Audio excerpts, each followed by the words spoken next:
भंडारी। मन्नू भंडारी का जन्म 1931 में गांव भानपुरा, जिला मंदसौर, मध्य प्रदेश में हुआ, परंतु उनकी इंटर तक की शिक्षा दीक्षा हुई राजस्थान के अजमेर शहर में। बाद में उन्होंने हिंदी में एमए किया। दिल्ली के मिरांडा हाउस कॉलेज में अध्यापन कार्य से अवकाश प्राप्ति के बाद आजकल दिल्ली में ही रहकर स्वतंत्र लेखन कर रही हैं। स्वातंत्रोत्तर हिंदी कथा साहित्य की प्रमुख हस्ताक्षर मन्नू भंडारी की प्रमुख रचनाएं हैं। एक प्लेट सैलाब, मैं हार गई, यही सच है, कहानी संग्रह है त्रिशंकु, आपका बंटी महाभोज उपन्यास है। इसके अलावा उन्होंने फिल्म एवं टेलीविजन धारावाहिकों के लिए पटकथाएं भी लिखी हैं। उनकी साहित्यिक उपलब्धियों के लिए हिंदी अकादमी के शिखर सम्मान सहित उन्हें अनेक पुरस्कार प्राप्त हो चुके हैं, जिनमें भारतीय भाषा परिषद, कोलकाता, राजस्थान संगीत नाटक अकादमी, उत्तर प्रदेश हिंदी संस्थान के पुरस्कार शामिल हैं। मन्नू भंडारी की कहानियां हों या उपन्यास, उनमें भाषा और शिल्प की सादगी तथा प्रामाणिक अनुभूति मिलती है। उनकी रचनाओं में स्त्री मन से जुड़ी अनुभूतियों की अभिव्यक्ति भी देखी जा सकती है। एक कहानी यह भी कि इस संदर्भ में सबसे पहले तो हम ये जान लें कि मन्नू भंडारी ने पारिभाषिक अर्थ में कोई सिलसिलेवार आत्मकथा नहीं लिखी है। अपने आत्मकथ्य में उन्होंने उन व्यक्तियों और घटनाओं के बारे में लिखा है जो उनके लेखकीय जीवन से जुड़े हुए हैं। संकलित अंश में मन्नू जी के किशोर जीवन से जुड़ी घटनाओं के साथ उनके पिताजी और उनकी कॉलेज की प्राध्यापिका शीला अग्रवाल का व्यक्तित्व विशेष तौर पर उभर कर आया है, जिन्होंने आगे चलकर उनके लेखकीय व्यक्तित्व के निर्माण में महत्वपूर्ण भूमिका निभाई। लेखिका ने यहाँ बहुत ही खूबसूरती से साधारण लड़की के असाधारण बनने के प्रारंभिक पड़ावों को प्रकट किया है। सन 1946-47 की आजादी की आंधी ने मन्नू जी को भी अछूता नहीं छोड़ा। छोटे शहर की युवा होती लड़की ने आजादी की लड़ाई में जिस तरह भागीदारी की, उसमें उसका उत्साह, ओज, संगठन क्षमता और विरोध करने का तरीका देखते ही बनता है। एक कहानी यह भी, जन्मी तो मध्य प्रदेश के भानपुरा गांव में थी, लेकिन मेरी यादों का सिलसिला शुरू होता है अजमेर के ब्रह्मपुरी मोहल्ले के उस 2 मंजिला मकान से, जिसकी ऊपरी मंजिल में पिताजी का साम्राज्य था। वहां वे निहायत अव्यवस्थित ढंग से फैली बिखरी पुस्तकों, पत्रिकाओं और अखबारों के बीच या तो कुछ पढ़ते रहते थे या फिर डिक्टेशन देते रहते थे। नीचे हम सब भाई बहनों के साथ रहती थीं हमारी बेपढ़ी लिखी व्यक्तित्व विहीन माँ। सवेरे से शाम तक हम सब की इच्छाओं और पिताजी की आज्ञाओं का पालन करने के लिए सदैव तत्पर। अजमेर से पहले पिताजी इंदौर में थे, वहां उनकी बड़ी प्रतिष्ठा थी, सम्मान था, नाम था। कांग्रेस के साथ साथ वे समाज सुधार के कामों में भी जुड़ गए थे। शिक्षा के वे केवल उपदेश ही नहीं देते थे, बल्कि उन दिनों 8-8, 10-10 विद्यार्थियों को अपने घर रखकर पढ़ाया है, जिसमें से कई तो बाद में ऊंचे ऊंचे ओहदों पर पहुंचे। ये उनकी खुशहाली के दिन थे और उन दिनों उनकी दरियादिली के चर्चे भी कम नहीं थे। एक ओर वो बेहद कोमल और संवेदनशील व्यक्ति थे, तो दूसरी ओर बेहद क्रोधी और अहमवादी। पर यह सब तो मैंने केवल सुना, देखा तब तो इन गुणों के भग्नावशेषों को ढोते पिता थे। एक बहुत बड़े आर्थिक झटके के कारण वे इंदौर से अजमेर आ गए थे, जहां उन्होंने अपने अकेले के बलबूते और हौसले से अंग्रेजी हिंदी शब्दकोश के अधूरे काम को आगे बढ़ाना शुरू किया और अपनी तरह का पहला और अकेला शब्दकोश था, जिसने उन्हें यश और प्रतिष्ठा तो बहुत दी, पर अर्थ नहीं। और शायद गिरती आर्थिक स्थिति ने ही उनके व्यक्तित्व के सारे सकारात्मक पहलुओं को निचोड़ना शुरू कर दिया। सिकुड़ती आर्थिक स्थिति के कारण और अधिक विस्फारत उनका अहम उन्हें इस बात तक की अनुमति नहीं देता था कि वे कम से कम अपने बच्चों को तो अपनी आर्थिक व्यवस्था का भागीदार बनाएं। नवाबी आदतें, अधूरी महत्वाकांक्षाएं, हमेशा शीर्ष पर रहने के बाद हाशिए पर सरकते चले जाने की यातना क्रोध बनकर हमेशा माँ को कंपाती थरथराती रहती थीं। अपनों के हाथों विश्वासघात की जाने कैसी गहरी चोटें होंगी, वे उन्हें आंख मूंद कर सबका विश्वास करने वाले पिता को इस बात के दिनों में इतना शक्की बना दिया था कि जब तब हम लोग भी उसकी चपेट में आते ही रहते। पर यह पितृगाथा मैं इसलिए नहीं गा रही कि मुझे उनका गौरवगान करना है, बल्कि मैं तो यह देखना चाहती हूँ कि उनके व्यक्तित्व की कौन सी खूबी और खामियां मेरे व्यक्तित्व के ताने बाने में गुंथी हुई है। या कि अनजाने अनचाहे किए उनके व्यवहार ने मेरे भीतर किन ग्रंथियों को जन्म दिया। मैं काली हूँ, बचपन में दुबली और मरियल भी थी। गोरा रंग पिताजी की कमजोरी थी, सो बचपन में मुझसे 2 साल बड़ी खूब गोरी, स्वस्थ और हंसमुख बहन सुशीला से हर बात में तुलना और फिर उसकी प्रशंसा नहीं, क्या मेरे भीतर ऐसे गहरे हीन भाव की ग्रंथि पैदा नहीं कर दी कि नाम, सम्मान और प्रतिष्ठा पाने के बावजूद आज तक मैं उससे उबर नहीं पाई। आज भी परिचय करवाते समय जब कोई कुछ विशेषता लगाकर मेरी लेखकी उपलब्धियों का जिक्र करने लगता है तो मैं संकोच से सिमट ही नहीं जाती, बल्कि गड़ने गड़ने को ही आती हूँ। शायद अचेतन की किसी परत के नीचे दबी इसी हीन भावना के चलते मैं अपनी किसी भी उपलब्धि पर भरोसा नहीं कर पाती। सब कुछ मुझे तुक्का ही लगता है। पिताजी के जिस शक्की स्वभाव पर मैं कभी भन्ना बनना जाती थी, आज एकाएक अपनी खंडित विश्वासों की व्यथा के नीचे मुझे उनके शक्की स्वभाव की झलक ही दिखाई देती है। बहुत अपनों के हाथों विश्वासघात की गहरी व्यथा से उपजा शक। होश संभालने के बाद से ही जिन पिताजी से किसी न किसी बात पर हमेशा मेरी टक्कर ही चलती रही, वे तो न जाने कितने रूपों में मुझ में हैं। कहीं कुंठाओं के रूप में, कहीं प्रतिक्रिया के रूप में, तो कहीं प्रतिच्छाया के रूप में। केवल बाहरी भिन्नता के आधार पर अपनी परंपरा और पीढ़ियों को नकारने वालों को क्या सचमुच इस बात का बिल्कुल एहसास नहीं होता कि उनका आसन्न अतीत किस कदर उनके भीतर जड़ जमाए बैठा रहता है। समय का प्रवाह भले ही हमें दूसरी दिशाओं में बहाकर ले जाए, स्थितियों का दबाव भले ही हमारा रूप बदल दे, हमें पूरी तरह उससे मुक्त तो नहीं कर सकता। पिता के ठीक विपरीत थी हमारी बेपढ़ी लिखी माँ। धरती से कुछ ज्यादा ही धैर्य और सहन शक्ति थी शायद उनमें। पिताजी की हर जाति को अपना प्राप्य और बच्चों की हर उचित अनुचित फरमाइश और जिद को अपना फर्ज समझकर बड़े सहज भाव से स्वीकार करती थी वे। उन्होंने जिंदगी भर अपने लिए कुछ नहीं मांगा, चाहा नहीं, केवल दिया ही। हम भाई बहनों का सारा लगाव माँ के साथ था, लेकिन निहायत असहाय मजबूरी में लिपटा उनका यह त्याग कभी मेरा आदर्श नहीं बन सका। ना उनका त्याग, ना उनकी सहिष्णुता। खैर जो भी हो, अब यह पैतृक पुराण यही समाप्त कर अपने पर लौटती हूँ। 5 भाई बहनों में सबसे छोटी मैं। सबसे बड़ी बहन की शादी के समय मैं शायद 7 साल की थी और उसकी एक धुंधली सी याद ही मेरे मन में है।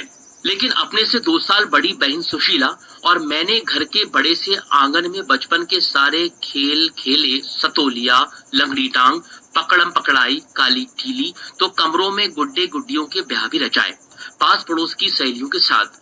यूं खेलने को हमने भाइयों के साथ गिल्ली डंडा भी खेला और पतंग उड़ाने, कांच पीसकर मांझा सूतने का काम भी किया। लेकिन उनकी गतिविधियों का दायरा घर के बाहर ही रहता था और हमारी सीमा थी घर। हाँ, इतना जरूर था कि उस जमाने में घर की दीवारें घर तक ही समाप्त नहीं हो जाती थी, बल्कि पूरे मोहल्ले तक फैली रहती थी।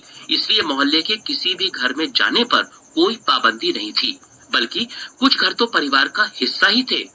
आज तो मुझे बड़ी शिद्दत के साथ यह महसूस होता है कि अपनी जिंदगी खुद जीने के इस आधुनिक दबाव ने महानगरों के फ्लैट में रहने वालों को हमारे इस परंपरागत पड़ोस कल्चर से विच्छिन्न करके हमें कितना संकुचित, असहाय और असुरक्षित बना दिया है। मेरी कम से कम 1 दर्जन आरंभिक कहानियों के पात्र इसी मोहल्ले के हैं, जहां मैंने अपनी किशोरावस्था गुजार अपनी युवावस्था का प्रारंभ किया था। 1-2 को छोड़कर उनमें से कोई भी पात्र मेरे परिवार का नहीं था। बस उनको देखते सुनते उनके बीच ही मैं बड़ी हुई थी, लेकिन उनकी छाप मेरे मन पर कितनी गहरी थी, इस बात का एहसास तो मुझे कहानियां लिखते समय हुआ। इतने वर्षों के अंतराल ने भी उनकी भाव भंगिमा, भाषा किसी को भी धुंधला नहीं किया था और बिना किसी विशेष प्रयास के बड़े सहज भाव से वे उतरते चले गए थे। उसी समय के दा साहब अपने व्यक्तित्व की अभिव्यक्ति के लिए अनुकूल परिस्थितियां पाते ही महाभोज में इतने वर्षों बाद कैसे एकाएक जीवित हो उठे, यह मेरे अपने लिए भी आश्चर्य का विषय था, एक सुखद आश्चर्य का। उस समय तक हमारे परिवार में लड़की के विवाह के लिए अनिवार्य योग्यता थी उम्र में 16 वर्ष और शिक्षा में मैट्रिक। सन 1944 में सुशीला ने यह योग्यता प्राप्त की और शादी करके कोलकाता चली गई। दोनों बड़े भाई भी आगे पढ़ाई के लिए बाहर चले गए। इन लोगों की छत्र छाया के हटते ही पहली बार मुझे नए सिरे से अपने वजूद का एहसास हुआ। पिताजी का ध्यान भी पहली बार मुझ पर केंद्रित हुआ। लड़कियों को जिस उम्र में स्कूली शिक्षा के साथ साथ सुघड़ गृहिणी और कुशल पाक शास्त्री बनाने के नुस्खे जुटाए जाते थे, पिताजी का आग्रह रहता था कि मैं रसोई से दूर ही रहूं। रसोई को वे भटियार खाना कहते थे और उनके हिसाब से वह रहना अपनी क्षमता और प्रतिभा को भट्टी में झोंकना था।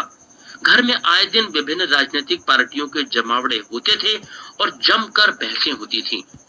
बहस करना पिताजी का प्रिय शगल था। चाय पानी या नाश्ता देने जाती तो पिताजी मुझे भी वहीं बैठने को कहते। वे चाहते थे मैं भी वहीं बैठूं, सुनूं और जानूं कि देश में चारों ओर क्या हो रहा है। देश में हो भी तो कितना कुछ रहा था। सन 1942 के आंदोलन के बाद से सारा देश जैसे खौल रहा था, लेकिन विभिन्न राजनीतिक पार्टियों की नीतियां, उनके आपसी विरोध या मतभेदों की तो मुझे दूर दूर तक कोई समझ नहीं थी। हाँ, क्रांतिकारियों और देशभक्त शहीदों के रूमानी आकर्षण, उनकी कुर्बानियों से जरूर मन आक्रांत रहता था। 10वीं कक्षा तक आलम यह था कि बिना किसी खास समझ के घर में होने वाली बहसें सुनती थी और बिना चुनाव किए, बिना लेखक की अहमियत से परिचित हुए किताबें पढ़ती थी। लेकिन सन 1945 में जैसे ही 10वीं पास करके मैं फर्स्ट ईयर में आई, हिंदी के प्राध्यापिका शीला अग्रवाल से परिचय हुआ। सावित्री गर्ल्स हाई स्कूल, जहां मैंने कखरा सीखा, 1 साल पहले ही कॉलेज बना था और वे इसी साल नियुक्त हुई थीं। उन्होंने बाकायदा साहित्य की दुनिया में प्रवेश कराया। मात्र पढ़ने को चुनाव करके पढ़ने में बदला, खुद चुन चुन कर किताबें दी, पढ़ी हुई किताबों पर बहसें की, तो 2 साल बीतते ना बीतते साहित्य की दुनिया शरद, प्रेमचंद से बढ़कर जैनेन्द्र, अज्ञे, यशपाल, भगवती चरण वर्मा तक फैल गई और फिर तो फैलती ही चली गई। उस समय जैनेन्द्र जी की छोटे छोटे सरल सहज वाक्यों वाली शैली ने बहुत आकृष्ट किया था। सुनीता, ये उपन्यास बहुत अच्छा लगा था। अज्ञे जी का उपन्यास शेखर, एक जीवनी, पढ़ा जरूर था, पर उस समय वह मेरी समझ के सीमित दायरे में समा नहीं पाया था।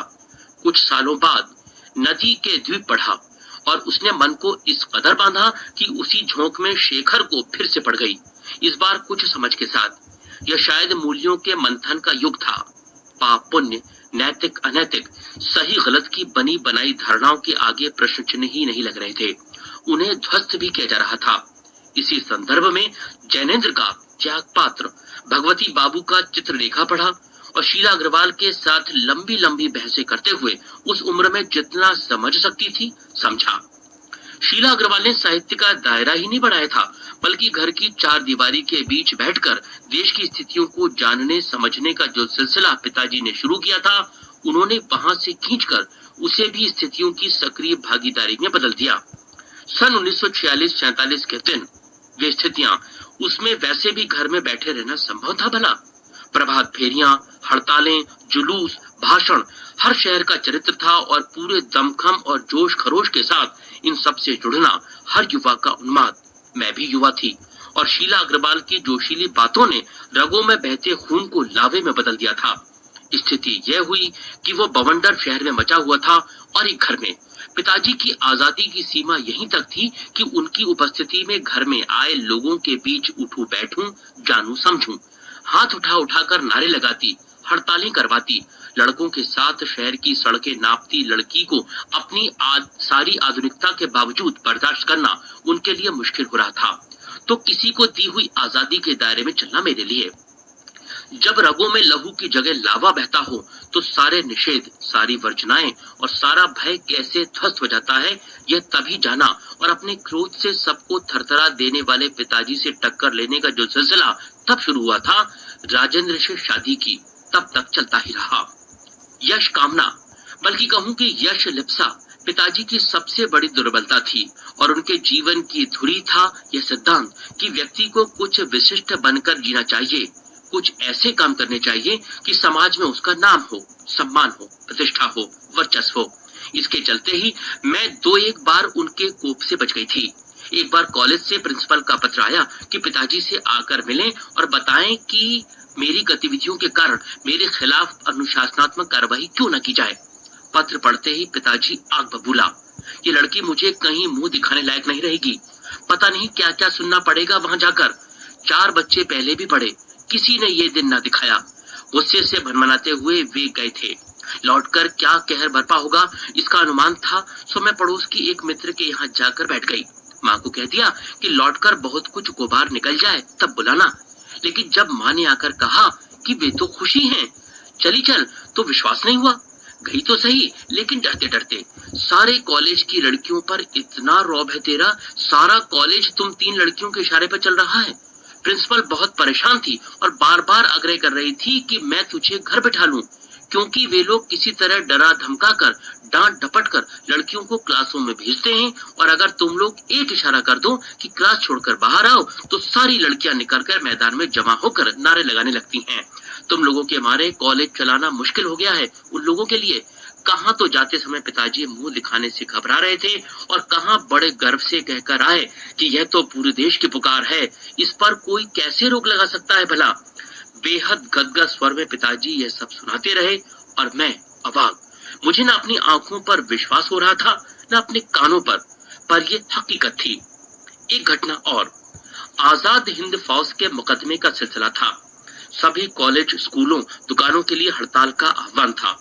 जो नहीं कर रहे थे, छात्रों का एक बहुत बड़ा समूह वहां जा जाकर हड़ताल करवा रहा था।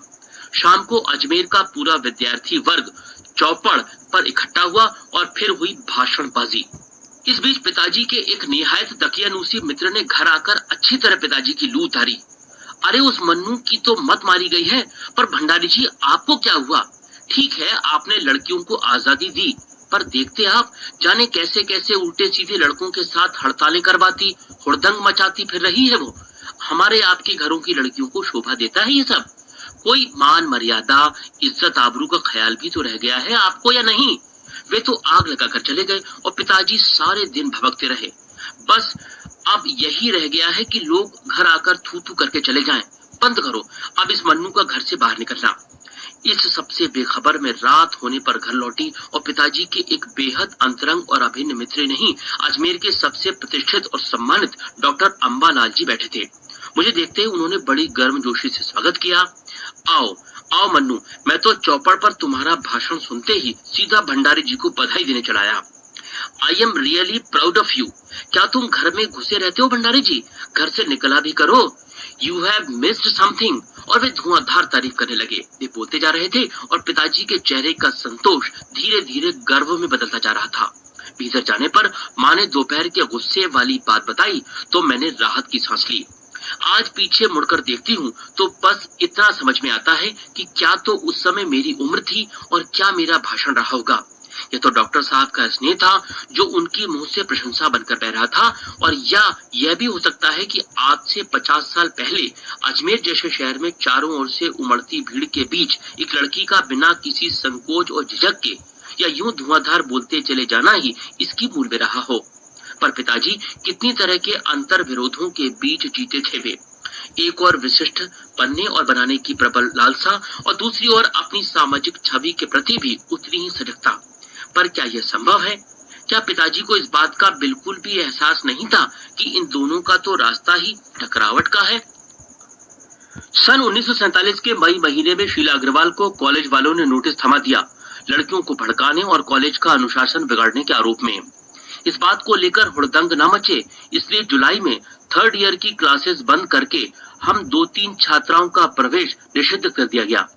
हुड़दंग तो बाहर रहकर भी इतना मचाया कि कॉलेज वालों को अगस्त में आखिर 3rd ईयर खोलना पड़ा। जीत की खुशी पर सामने खड़ी बहुत बहुत बड़ी चिर प्रतीक्षित खुशी के सामने यह खुशी पिला गई। शताब्दी की सबसे बड़ी उपलब्धि, 15 अगस्त 1947।